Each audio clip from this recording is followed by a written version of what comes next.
Olá, você que acompanha as redes sociais do Catequistas Brasil. Nós preparamos um conteúdo muito especial para você, que você vai conferir agora.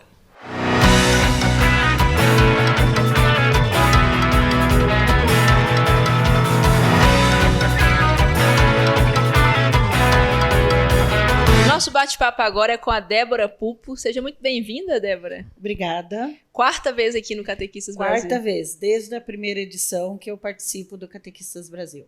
E neste ano você está falando sobre catequese e família. Isso. Pode falar um pouquinho para a gente sobre o seu tema? Sim, é um tema que diz muito a catequese, né? Tanto é que nós temos este ano várias palestras envolvendo esse tema, né? Procurando desenvolver essa reflexão. E a minha contribuição é de pelo menos iniciar um processo de reflexão junto aos catequistas, voltado para, de fato, a realidade das famílias com as quais nós dialogamos, né, na catequese. Porque nós sabemos qual o ideal da família cristã, mas também sabemos que, na prática, nós temos várias configurações familiares. E todas precisam ser reconhecidas como família, a ser integrada na catequese.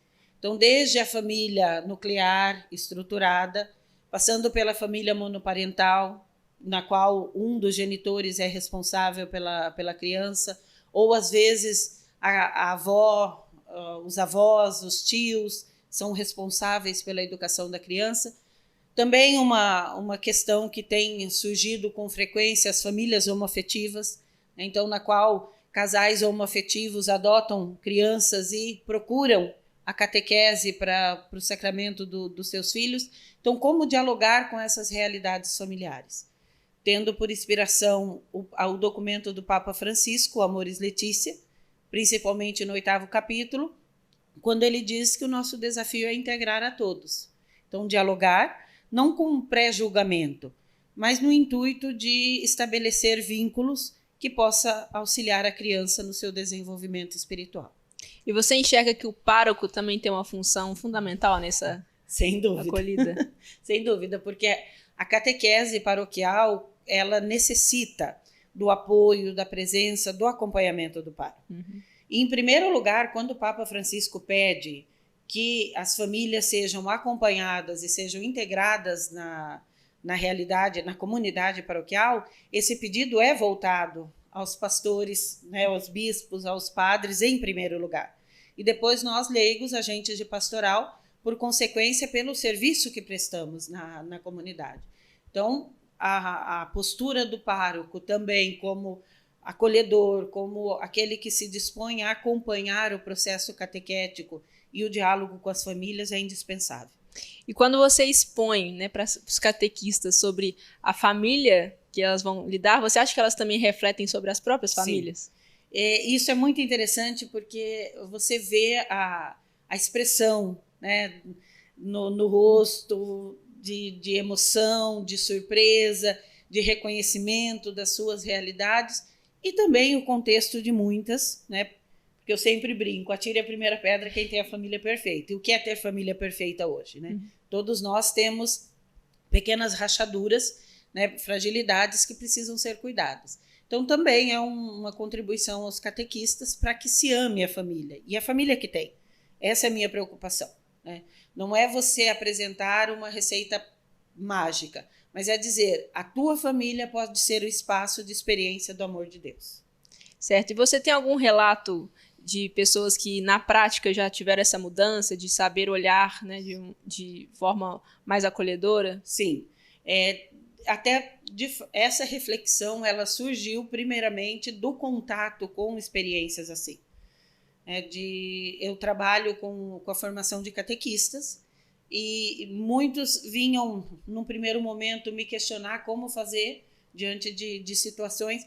Eu não gosto muito desse termo, mas é o termo que se usa regularmente. Situações irregulares de casais, né, em situação matrimonial irregular, que são justamente essas configurações que saem fora do padrão, né? Então, como agir?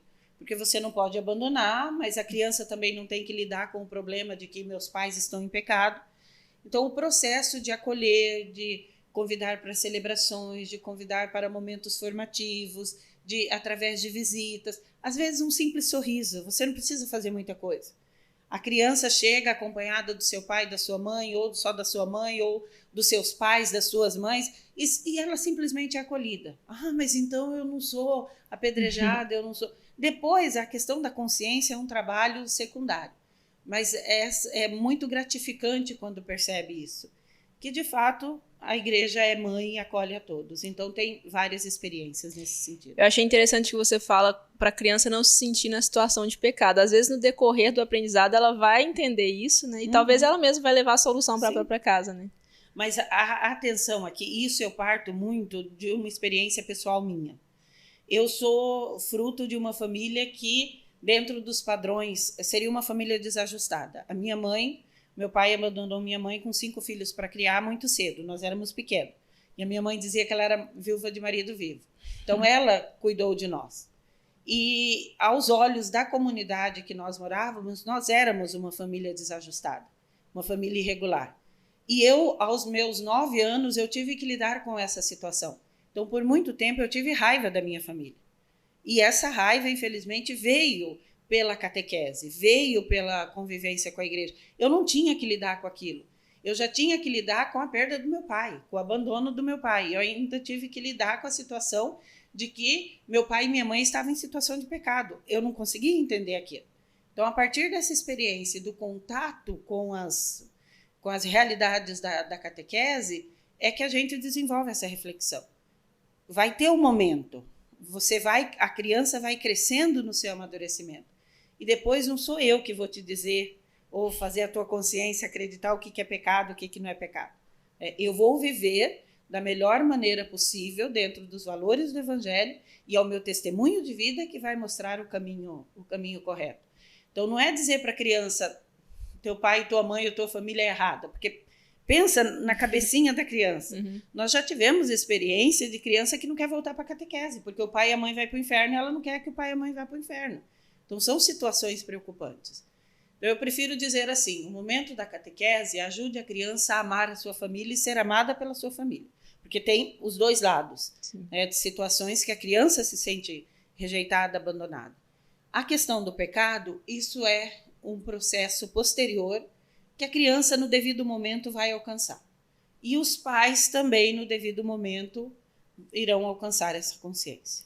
E como você enxerga a abertura desse evento para falar, para abordar esse assunto para tantos catequistas? Eu me surpreendi, porque eu dizia que eu não queria falar, e aqui não estou dizendo que todo mundo fala mais do mesmo, mas eu não queria repetir alguns clichês que se tornam comuns no ambiente da catequese. A família é a primeira catequista, a família é responsável pela educação da fé, tudo verdade. Mas a família foi catequizada? A família fez experiência de fé? Então eu vim com um pouco de receio. Mas ontem, que foi o primeiro momento no auditório com os catequistas, a receptividade, o reconhecimento da situação me surpreendeu. Porque, de fato, é a prática. Às vezes não se fala porque não se tem espaço. Então, acredito que o Catequistas Brasil propiciou esse espaço. Um momento embasado na doutrina, fundamentado nos documentos da igreja, mas um espaço para, de fato, se discutir a realidade da família. E você já na sua 4ª edição, eu queria que agora você deixasse um convite para a 5ª edição. Para você que está nos acompanhando, assistindo essa entrevista, ainda não participa do Catequistas Brasil, não perca a oportunidade. É um evento muito importante, um momento de confraternização, um momento de conhecimento, de abertura para muitas direções do conhecimento. Se organize uma caravana da sua cidade, uma caravana do seu estado e venha fazer essa bonita experiência na Casa da Mãe Aparecida, que se torna a Casa da Catequese no Brasil por alguns dias. Muito obrigada. Eu que agradeço. Gostou do nosso conteúdo? Compartilhe com seus amigos, compartilhe com as suas colegas de catequese e não se esqueça de fazer a sua inscrição para o próximo Catequistas Brasil. A gente espera por você. Chama de amor.